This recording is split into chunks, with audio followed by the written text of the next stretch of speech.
So you are scrolling on the internet and you saw this blanket and you're wondering, how did she do that? Like this side, this area is raised and looking different. This side is really flat and this is raised also here. And you're wondering, oh my God, this looks really good. How did she do that? Well, today I'm going to be showing you exactly how I did this to achieve these raised areas on the blanket. If you're wondering, this is what the other side looks like. It's basically purl stitches, which is like knitting backwards. It's called purl stitches, Purl, in case you're wondering. But I'm going to be showing you how you can do that also, and your blanket is going to be looking gorgeous like this. Okay, so grab your yarn, grab your lighter, grab your scissors, grab your knitting equipment or knitting materials. Let's get into this video, shall we?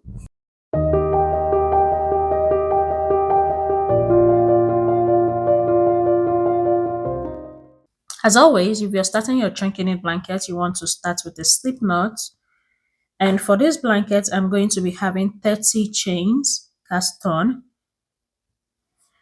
So I'm going to do that real quick. 1, 2, 3, 4.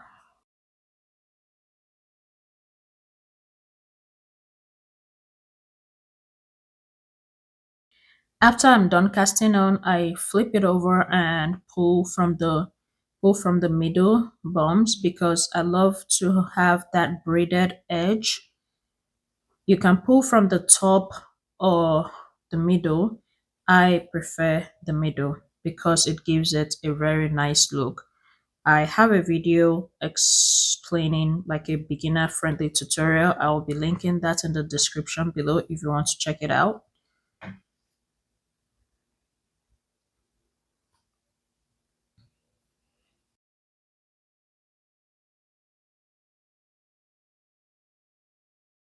We're done. The cast on is done. We've pulled up the first row.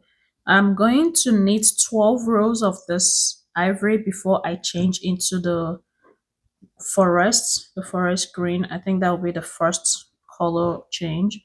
So I'll be knitting 12 rows of this ivory, and I just knit by pulling each loop up.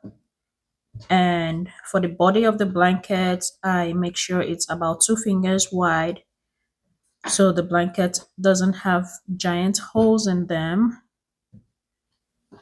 So some people do a finger and a half, some do 2. Anyone is fine depending on your preference and how big your fingers are.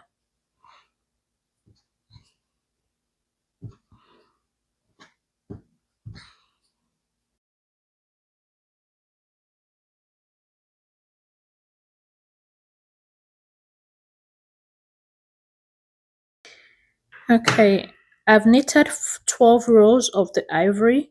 Now I'm going to be changing the colors to the green because that's the first color change. I'll change to the green here, and then the green is going to be the raised part. You can tie these together. You can sew it together with thread and needle or with the small handheld machine, or you can burn the ends together. Whichever method that works for you to change your colors, that's fine. I prefer to burn it together. So if you're burning, you want to hold it for a while. Be careful because it might be hot. Then when you're done, you want to do the pull test. Make sure it's not coming apart. Okay, now we're going to go back and knit this one that we pulled out to join. We'll knit the end. And the raised part is called purl, Purl. You can do it 2 ways.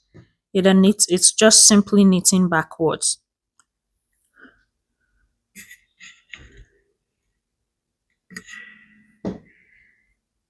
So you can either knit backwards, like pushing from the front to the back. That way, push from the front to the back.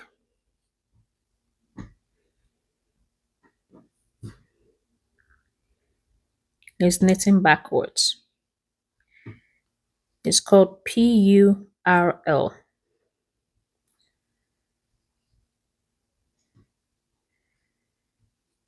If you find this easier, that's great. Another way you can do this, instead of just pushing it backwards one by one, you can turn the entire project the other way.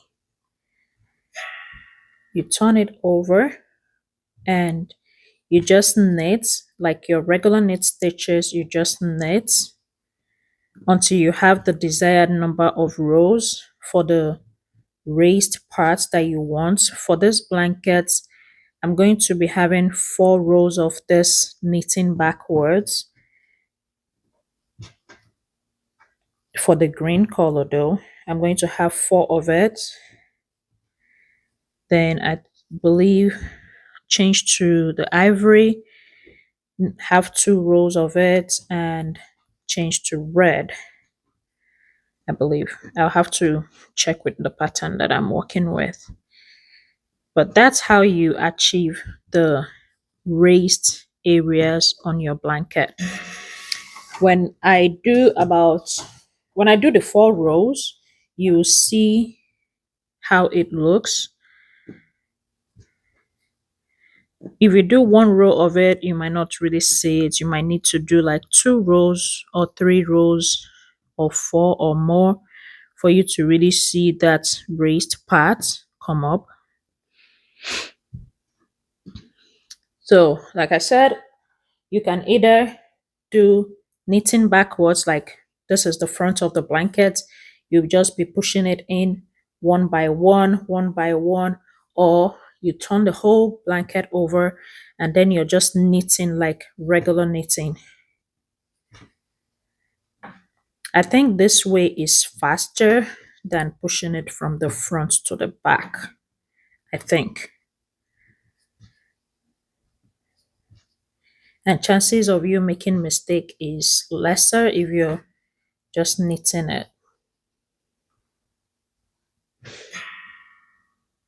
It will come out the same.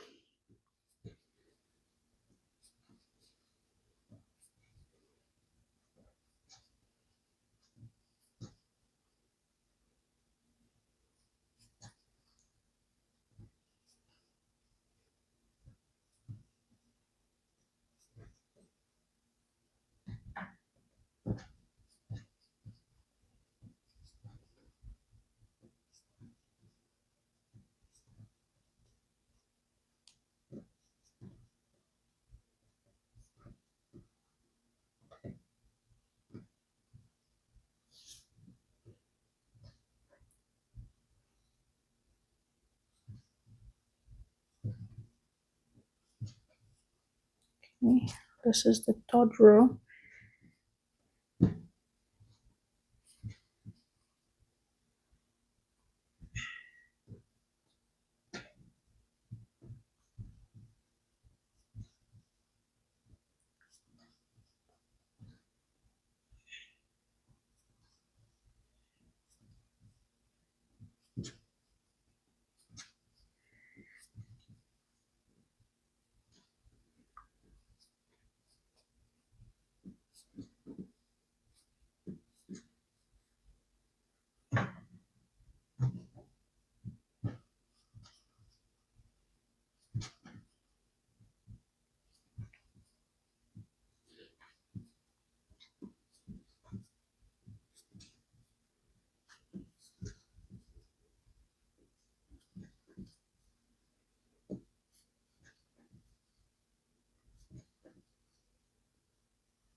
Okay, so I'm done with the 4 rows of the forest. Now, when I turn this blanket over again, you can see this is the raised part.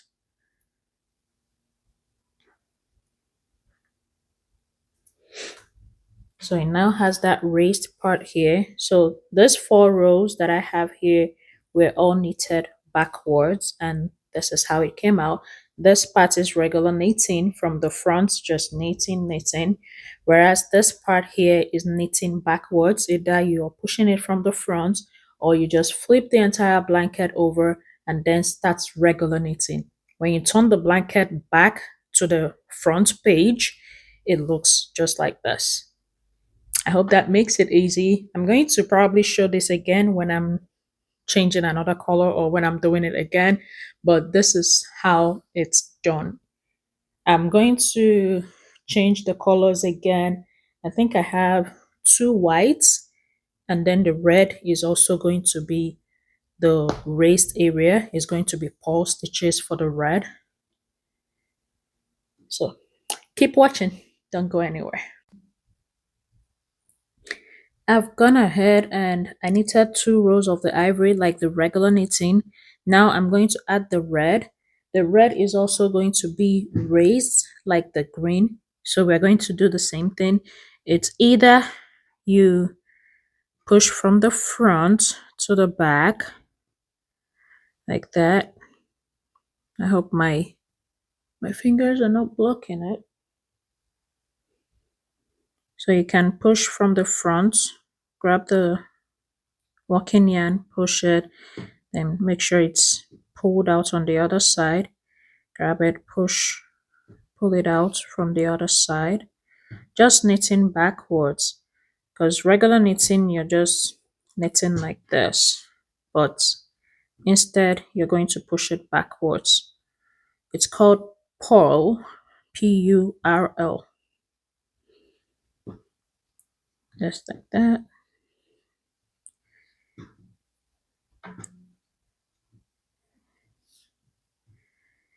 Just pushing it backwards. It's either you do it like this, or you just turn it upside down or flip it over.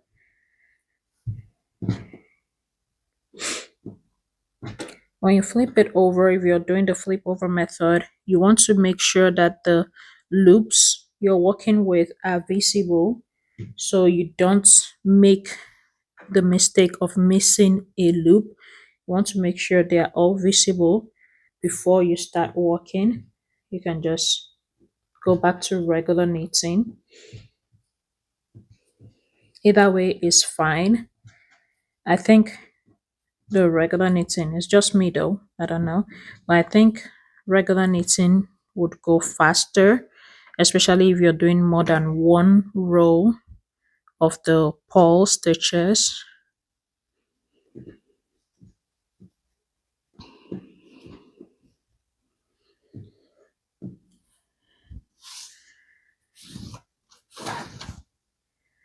I'm going to do another 4 rows of this raised area of the purl stitches. I'm going to do 4 rows of it, then change the colors back to ivory and continue knitting.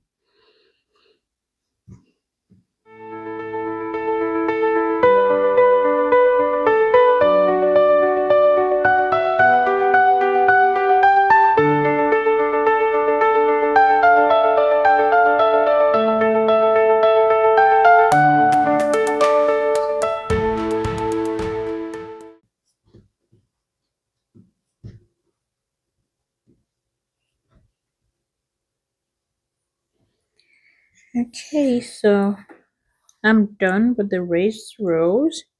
Now we're going to turn it back. So this is what the project looks like so far. So these raised rows are called purl stitches, which is knitting backwards. I hope that explains it. Now I'm going to go continue knitting the blanket. The middle part of the blanket is going to be dominated with the ivory color. Then before I finish. Like on the top part, I'm going to repeat this on the top part before I cast off. So I'm going to go continue doing that. Just the body of the blanket. I think it's about 30 rows of the ivory. Yeah, I think it's about 30 rows. So I'm going to go do that real quick and I'll show you what the blanket looks like just before we finish. Stay tuned, don't go anywhere. Okay, the blanket is all done and this is what it looks like. So I did 12 ivory, this is 4 green, then 2 ivory, this is 4 red. I believe I have like 36 rows here. Yeah, 36 or something like that. Then did 4 of the red again, 4 of the green, and then 12 ivory to finish it up. I hope you like how this blanket came out. Again, don't forget to subscribe to the channel and hit the bell icon so you'll be notified whenever I upload a new video. Let me know, what do you think about this color? It's giving like Christmas vintage, something like that. I really like it came out, how it came out. It's quite simple but very gorgeous. Okay, that's it for today and I'll see you next time on another video tutorial.